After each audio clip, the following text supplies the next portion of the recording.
Millions of kids around the world are lugging these backpacks with thick and heavy textbooks. If they only knew that schools could help these kids by getting mobile learning and online learning and investing in iPads, they can get rid of all the stress off their backs. So mobile learning technologies offers teachers and students a more flexible approach of learning. Computer labs are great, but do your students want to go to the gym or use computers in the classroom, in the school, in the garden, in the hall, on field trips? With mobile and online learning, we can access the technology anywhere. So working with mobile devices will not only be a big part of is a big part of their days everyday lives, but also be a big part of their lives as adults and going into the future with future jobs, career, and in college. Because we use online learning all the time in college. So it'll also, knowing how to appropriately use these mobile devices is an important aspect in our increasingly connected world. So many textbooks are not the most relevant sources of information. As we all know, we've used very old textbooks before. So knowing that these new iPads will be able to use textbooks that are up to date and use information and have vital information for the kids to look up, keeps students more organized and gives them easy access to their materials.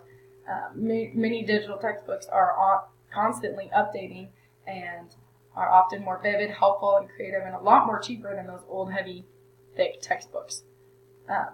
So by allowing these mobile devices in our school, we can expand learning outside of the classroom. Students will not only have access to information during the lab time, which are kind of extinct now, but they can look up information from anywhere on campus, and then if they're excited and engaged by using their iPads, maybe they'll be able to go forth at home and continue learning. So why should we use iPads in our school? So the online textbooks is a big thing. You'll be able to get rid of the books. Teachers don't have to keep track of books anymore. Students don't have to worry about damaging them and losing them and bringing them to class. It's easy access for students to do homework anywhere. Many students in high school and college have been using smartphones for years, and they're already well acquainted with the touchscreen. So if they don't have them in the classroom, they're going to be bored, and they're going to be like, well, how are we supposed to do our work, and not as engaged but when they do use technology. The appeal of iPads to college students is obvious. They're thin, they're lightweight, and they're spring to life without delay, as well as high school students. So they're thin, they're lightweight, and it'll make it easier for students. They don't have to bring their charger with them wherever they go. They don't have to worry about the battery because it's a longer battery. And if they fall asleep during class, or if they're tired or they just can't pay attention, there's this app called Tegrity, and you tap that, and then you could listen to the lecture within seconds. How amazing is that? Some of the most innovative software around is being developed specifically for this, for iPads. In addition to 1,000 exciting educational apps available, iPads are fully compatible with online teaching and learning platforms such as Blackboard, LMSs, Canvas, OneNote, and are becoming norm to college and universities, just like Fort Hays. In fact, these iPads are currently shortcoming limited multitasking and could be the greatest asset in education. So cloud-based solutions have become ever more popular with colleges and universities, which are looking to deliver synchronized experiences that are devices agnostic. iPads align well with this trend, given their portability and options for constant connectivity. So iPads are a great way to get kids connected in school and get kids engaged and stay learning positively. So the cost of implementing iPads, so there's a variety of options for acquiring the funds to sustain an iPad, a one-to-one program, if we want all of our students to have iPads. So depending on the type of school, the financial health of our school, the funds can come directly from the school, from parents in the form of a yearly lease fee, or from a blended approach. So we have to have the backup of the community. We have to have the backup of parents, and we have to have the backup of students, and everyone has to be on board with this proposal. So regardless of the approach, schools must consider the life expectancy of these devices purchased for the future expenditures needed to keep the technology current. So we have to think of that. With technology comes, damages, comes repairs, and we have to think of these things just in case. The total cost of an iPad one-to-one launch is greater than the cost of the device. So schools will need to consider cases, applications, network improvements, security measures, and other related costs. So we can talk about this. We can go through very budget meetings and talk all throughout our plan and how we're going to go about this. It is in our experience that iPad one-to-one program will not and cannot be sold to constitute a cost-saving initiative. However, although iPads cost as much as $750 apiece, they would compensate the money for that. They would be spent on textbooks. Think of the cost of textbooks throughout the school years. The total cost of textbooks would add up to much more than $750 costs for one iPad. The iPad also provides a relief of strain of the heavy textbooks, and the iPads would reduce printing and textbooks costs. Because if you do worksheets online and through OneNote, you can just go ahead and just do it on the iPad and not have to print off paper. So the estimated total savings will be up to $7,200 per year. This was an estimate online that I found. Each iPad app would cost about $59. A savings of $13 of the company's hardware textbooks in the pilot program in 4 California districts. Students who use the Algebra 1 app outperform students who use traditional textbooks. So we just see that there's the research there that this is just saving a lot of money and saving time and helping students learn better. The textbooks on the iPad would allow students to highlight text. They would take notes in the margins, so they even have access to dictionaries. So there's just many benefits for it.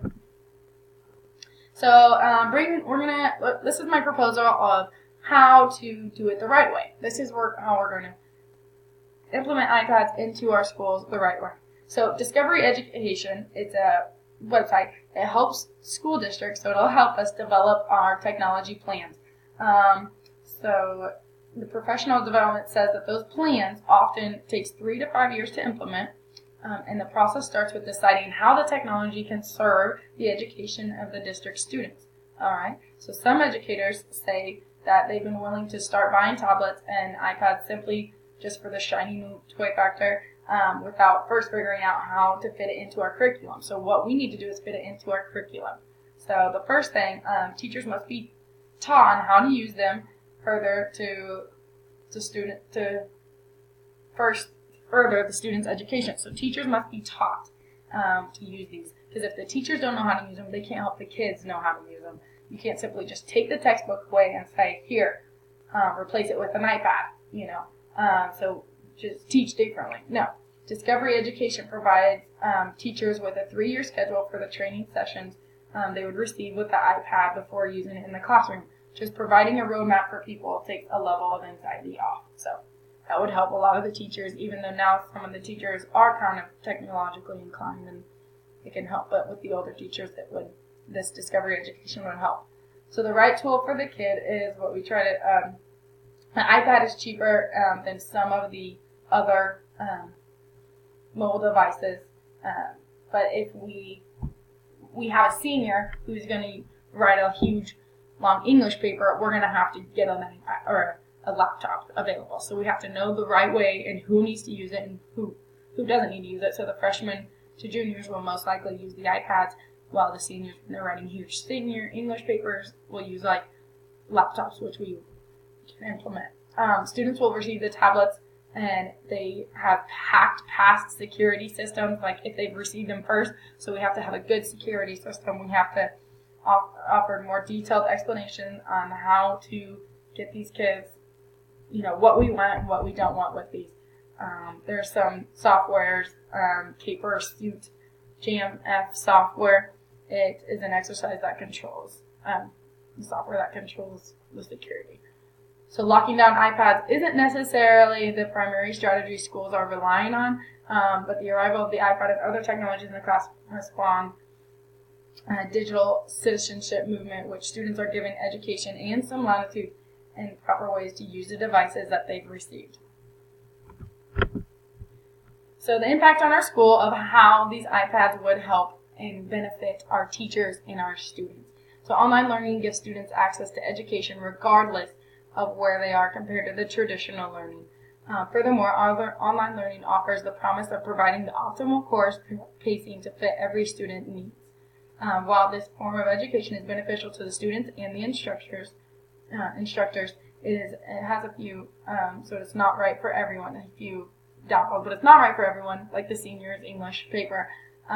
So here's some benefits. One of them is the convenience. One of the benefits you'll hear is convenience. Rather than having to be in the same room with the teacher, learning can be done at home. You can ask the questions. You can email the teacher. Another benefit is the flexible. So people trying to balance work, family, have a rough life at home, you can be very flexible with your assignments, and they don't have to worry about being in class, which is an ideal for students, especially those who work and have responsibilities. Another benefit is having the students learn at their own pace. There's a lot of students that need the online learning that they can just do it at their own pace while teachers go pretty fast. Online learning programs are more affordable than the traditional counterparts. No more fuel-guzzling trips to form college child care expenses or even convenience meals. So for me, this is kind of the college level. It's nice for me as an online learner because I have a child. But in high school, you will even see that in high school. You'll see at bigger schools, you'll see students have the kids and they need a way to learn online. So with that, it's nice. Students' concentration levels vary, meaning that some students are fast learners while other students are not. So back to the allowing students to learn at their own pace. And then the one thing that teachers need more today is a flexible way to teach their students. So whatever your choice is, make sure that it comes with features that meet your needs and the needs of your students, and iPads can do that. Online learning gives students a chance to interact with their instructors compared to students in the classroom. This offers shy or introvert students a chance to participate in discussions. So as you can see, there's a lot of more advantages than disadvantages with the iPads and the mobile learning and computing in our schools. So this is my proposal, and I think that we should get everyone on board, get the staff, students, and teachers and parents on board, and get these iPads rolling. It'll help the kids learn and enhance the learning and make them engaged and intrigued to learn. Thank you.